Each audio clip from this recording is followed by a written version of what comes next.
Pag pinag-uusapan natin ng retirement fund, magkano nga ba ang sapat na retirement fund natin? Ito ang ating formula, annual income times 10. Kaya mag-sample tayo dito na kung kumikita ka ng 20,000 per month, times 12, ang annual income mo ay 240,000.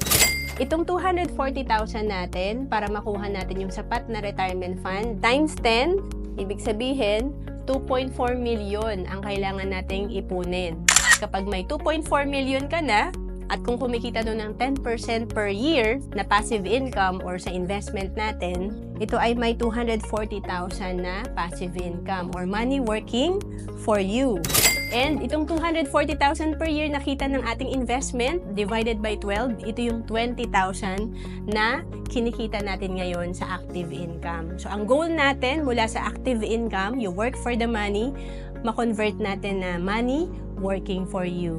At kung naghahanap ka ng kung saan ka ba pwede mag-start para sa retirement fund mo, pwede kang mag-start sa Kaiser. Ito ay 3-in-1 na. Bukod sa ikaw ay may investment, meron ka na ring healthcare, at meron kang life insurance. To know more about Kaiser, message mo lang ako sa FB, Roancelis Capistrano.